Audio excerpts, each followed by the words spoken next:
Hybrids and plug-in hybrids are all the rage these days, but back in 2017, Chrysler came out with the Pacifica Plug-in Hybrid here, and it's been out all these years later. And in this video, I'm going to cover the 2024 version, which doesn't get too many changes, but really it's just the only minivan with a plug-in hybrid option, and even was the only hybrid option for a long time until just recently here. And it's just incredible. You have 32 miles of all-electric range, as well as having a V6 engine, the best of both worlds. You have the engine to back you up, plus you have the electric around town, commuting kind of driving you can do. And it's really great that they offered this. And again, they're way ahead of the curve compared to everyone else. But as far as for 2024 here, for the plug-in hybrid version, they've simplified the trim structure. So you just have the Select and the Pinnacle versions now. So just the two to pick from. This one here is the Select with the S appearance package. So you get the darker accents here with the black wheels, the black grille and all that. And otherwise though, I mean, silver on a minivan, doesn't seem super exciting, but I think with the black accents, the silver really gives us a sleek, cool look. And I really like this refresh they did back in 2021. Has aged really well with the new headlights and taillights you get there on these newer versions of the Pacifica. And overall, I still think it really looks cool. I've always liked, like the D pillar, how that kind of is slanted backwards. You have a big piece of glass there, and just overall, I think it still has aged really well. It's amazing this Pacifica has been around as long as it has, and yet it still has so much staying power, is still, one of the top ones in its class, and is overall still a really nice looking vehicle too. The interior of the 2024 Pacifica is basically the same as it was since the 2021 refresh, which means, that's when they brought in this new 10.1-inch Uconnect 5 touchscreen that works great, has wireless Apple CarPlay, wireless Android Auto, all that. Otherwise, though, this interior is basically the same as it has been since the plug-in hybrid version debuted back in 2017. So if you're familiar with the Pacifica interior, no other real big changes here. But if you're someone who's new to the Pacifica, my wife and I just did do a full in-depth interior review on this vehicle, so I'll link that at the end of this one if you want to get a deep dive on this interior and learn all about it. But overall, I still think it's one of the nicest interiors in this segment, even though it is one of the oldest in this segment. It's just really well done, and overall, yeah, I think it's a great place to be. But let's start up and go for a drive. The Pacifica here still has this nice Chrysler key I really like. Has a bunch of buttons on the back there to, remote open the doors, remote start, remote open the hatch, everything you want there. And has some metal buttons there on it as well. So actually a really nice key. But of course it is keyless access, keyless entry, push button start. So you just leave the key in your pocket, hit the engine start button. It says this is the plug-in hybrid. Most of the time it will turn on, but it won't kick on that gas engine immediately. All right, so setting off here in the plug-in hybrid Pacifica. So the first things you notice about it, well, I guess for the plug-in hybrid version in particular, the first thing you'll notice is the silence if you have any kind of electric range. But honestly, even whenever the battery is depleted, the hybrid system somehow comes up with enough electricity to actually do some decent acceleration at even some moderate speeds, it seems, a lot of the times. And so it means a lot of the time when you're driving, you're going to have a nice, quiet experience. Just hearing the pedestrian warning hum at lower speeds, but otherwise it's incredibly quiet, incredibly smooth. And what I also have to commend Chrysler for is this Pentastar V6 engine is actually really quiet and smooth too. I know of the early plug-in hybrids, it looked like there was some complaints from other outlets that were saying that it was rough and loud and stuff. It's much better now. I don't know what they've changed in the past few years, but I mean, this is so smooth and so quiet that even with no radio on or anything, there was a few times where I was like, is the gas engine on or is it not? I didn't know, because it was like that smooth and that quiet. And I wasn't expecting it to honestly be that refined. It's more quiet, honestly, than even like the prime Toyotas and things like that, because those engines can get kind of loud, whenever they kick in. This is really quiet, as you'll hear in a little bit. But other things though, just cruising here at some low speeds, you have great visibility here. A nice large windshield. I love these little windows at the A-pillar. Nice thin A-pillar for the most part too. Great view out of the sides. View out of the back is also really good. I would like to see, a camera rear view mirror. I think that'd be a nice feature, since you often have people in that third row that could block your view. But outside of that, really nice and easy. Of all the safety tech you could think of, really, as standard, especially here in these higher versions. And with the plug-in hybrid starting at 52, it's already kind of a pretty loaded up Pacifica no matter what. So you get a lot of that stuff as standard. But some of the stuff is extra cost options, like the 360 camera and, a few other things. But just a really nice thing to, cruise around in here. And the electric motors do have enough punch that I'm like climbing a hill right now, and it's not kicking on. And this is, again, you got to remember, this is a plug-in hybrid system that's developed back in 2016, 2017 here. And the fact that it has as much punch as it does is another testament to how ahead of the time this thing was, because early plug-in hybrids usually didn't have very much power at all, and the fact that this thing has a good amount of power is actually pretty impressive. But there's no drive modes here in the Pacifica, so let's just turn down onto this back road here and see how it accelerates. Here we go. So then it kicks on the gas engine. So you can hardly even hear the gas engine still. It really, the camera doesn't lie. Like, it is really quiet. It's impressive. And it's a good amount of punch too. That electric motor gives its little zap of power. 2 electric motors technically, combined with this Pentastar 3.6 liter V6 engine. It's naturally aspirated, and altogether it only does 260 horsepower, which is 27 less horsepower actually than the regular V6 version. Kind of surprising. Usually plug-in hybrids having electric motors added on to the existing gas engine should give you more power. Here it's less. You also get a half-second slower 0 to 60. It's a 7.8 second 0 to 60 time. But like anyone that drives a hybrid can tell you, that electric zip, from basically 0 miles per hour, the instant you put your foot down, you get that instant response. That helps it to feel faster than the numbers suggest. And also having the V6 is really nice. Whenever you have this loaded up with people, with some of the other regular hybrid stuff, really the only one right now, the Toyota Sienna, having less horsepower, and that just feeling like that little engine needs to work its butt off all the time to go anywhere. This doesn't feel like it's ever really under any strain or stress, and it just gives you effortless power and a confident feeling behind the wheel. But as you probably saw, whenever you put your foot down, it does kick on the gas engine. So unlike some of the other stuff that's plug-in hybrid, again, not minivan, because there is no plug-in hybrid minivan outside of this, but other plug-in hybrids from Toyota and others would let you floor in electric mode. There is no actual electric mode. You can't force this to stay in an EV mode. You just basically have to not request too much power. It's a pretty good amount of power though still, but there are a few times where I wasn't trying to kick the gas engine on, but I just happened to be either going uphill and requested a little bit too much acceleration, or for whatever reason it just kicked on the gas engine. So it's really hard to test the claim of 31 miles of electric range, because it would kick the gas engine on, then it stays on for a minute or two, and then it's like, all right, well now that's feeding into the battery. And so trying to do a strictly EV range test is really tough in these as a result, but it says 31 miles of range. But as we're going around some corners here, we're in a minivan, so I'm not going to review this like a sports car, but the handling is fine. It's a nice smooth ride. That's what they focus on. It's what they prioritize having. But even though it does have the natural amount of lean and roll here, it doesn't feel sloppy. It doesn't feel out of control or anything. I can still go around corners at a decent rate, and it's totally composed, totally fine. So, I think honestly it handles better than you might be expecting if you take one of these around a corner. The one thing though that is kind of funny that I wasn't expecting was whenever I was driving this in rain the other day, I hit the gas, and honestly it happened twice in the dry as well, where I'd stomp on the gas. If you're going around maybe like a 90-degree corner, you're accelerating from a stoplight, stop sign, things like that, and you hit it. If the wheel is turned and you ask for too much power, it does spin those front wheels immediately. And that is one key difference. Is the plug-in hybrid you cannot get with all-wheel drive.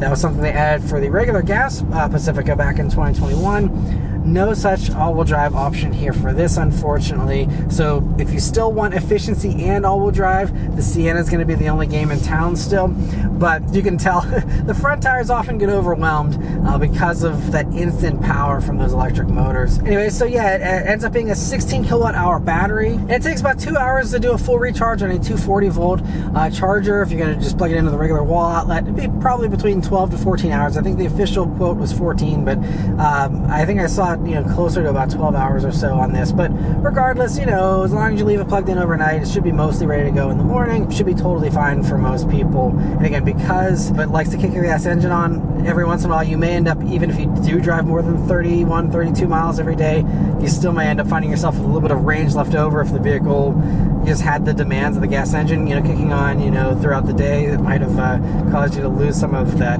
full electric functionality. So, it's going to always come down to your driving style, where you're driving, how you're driving, and all that kind of stuff is going to affect it, as will the type of driving. Like, I think Car and Driver did a highway test loop, and doing that, they only got 23 miles of electric range out on the highway. So it comes down to all that stuff, how fast you drive, you know, everything else. But I think the 31 mile rating seems, you know, pretty accurate. Again, if you do take it easy and you don't kick on that gas engine. But speaking of car and drivers tests, also whenever they did a straight highway test, they were able to get 540 miles to a tank of gas here in this, which is really impressive because, you know, once you're depleted the battery, it'll still end up doing 30 mpg is what it's rated at here, which is still really good even for a regular hybrid minivan. I mean, it's not as good as the Sienna, admittedly, which I think does like 35 or 36, but, you know, still to be getting 30 mpg in something as large as this, you know, even without that electric motor helping out is, you know, really nice to see.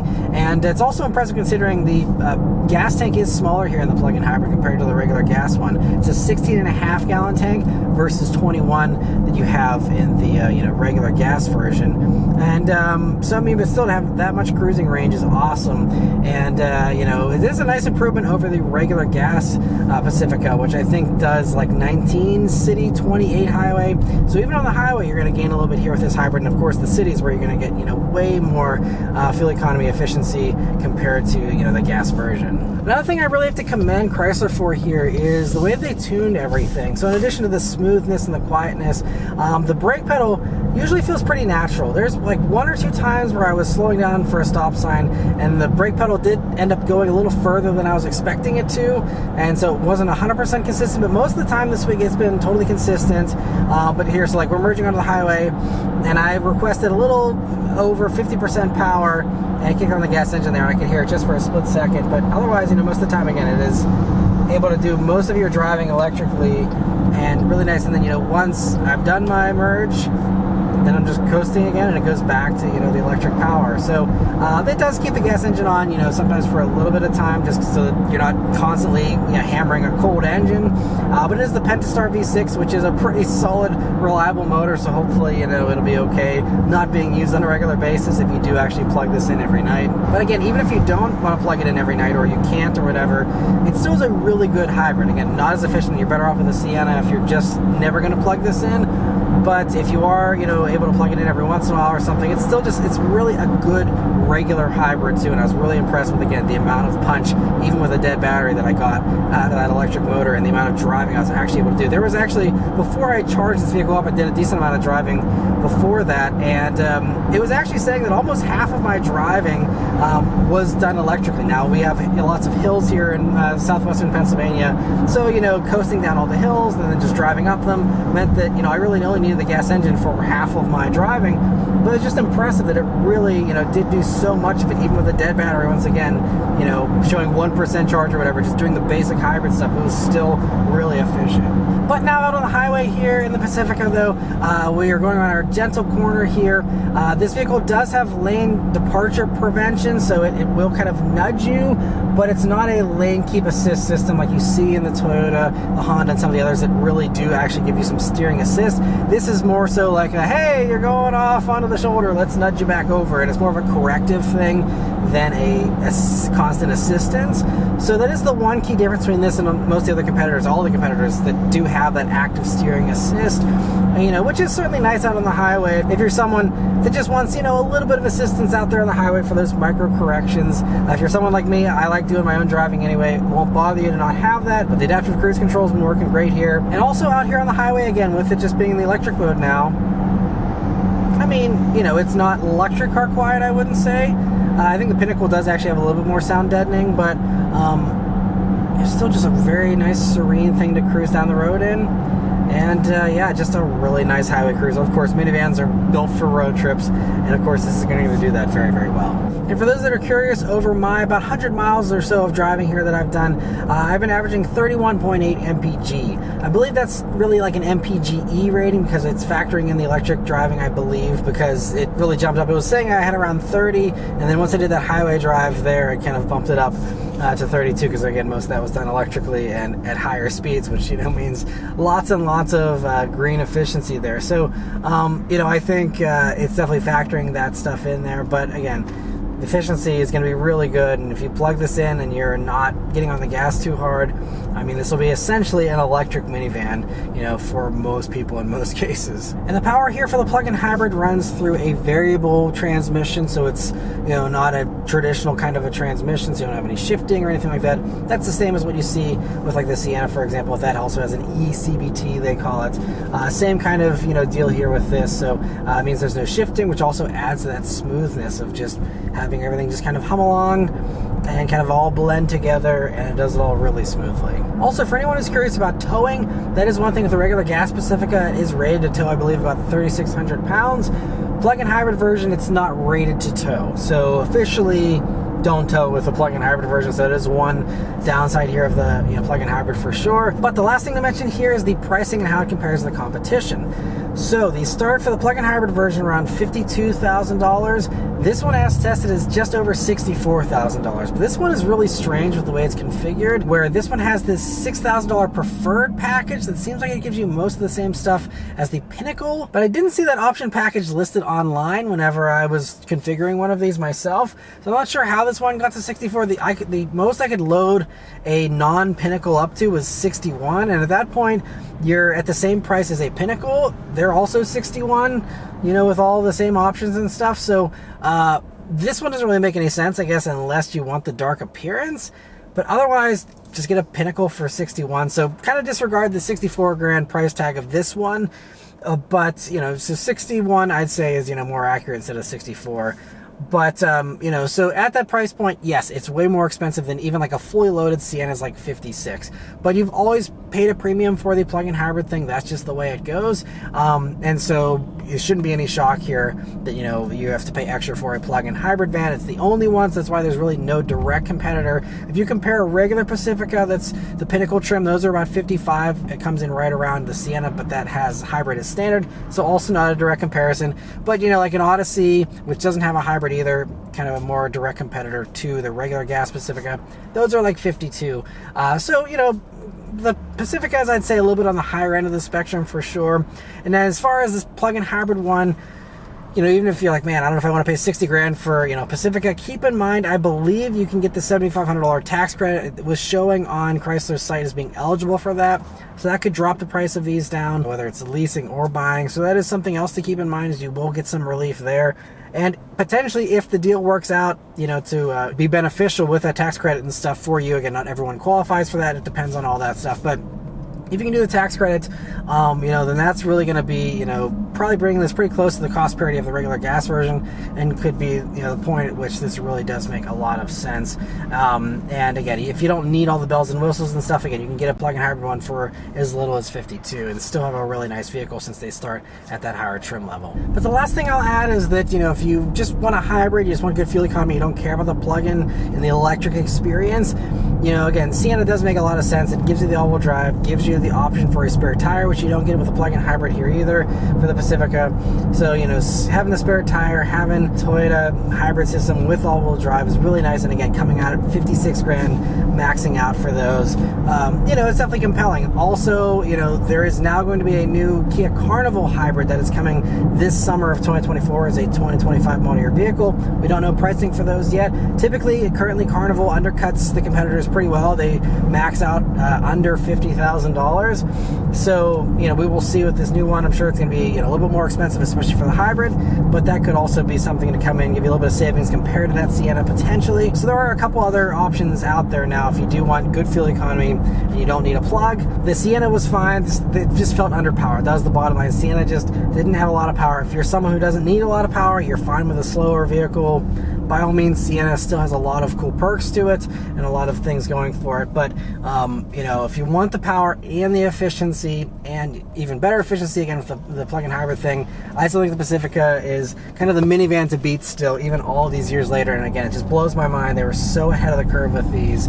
And still to this day, no one else is talking about any kind of plug-in hybrid minivan. Chrysler's just happy to have that market all to themselves, I'm sure. And so, yeah, it's really great they still offer this. I'm glad they've kept it around, even with the fluctuating demand for plug-in hybrids, you know, over the past few years. I think it's now they're poised with everyone else talking about going into plug-in hybrids. Chrysler's already got their proven tech here. They've already worked out the kinks. and now it's, you know, set to dominate the market for anyone who wants a more electrified minivan experience. And it's a really great experience because, again, the Pacifica is just such a great vehicle to begin with, and then the plug-in hybrid thing just sweetens the deal in my opinion. So anyway, that's all of my thoughts here on the Pacifica plug-in hybrid. Let me know your thoughts on it in the comments below.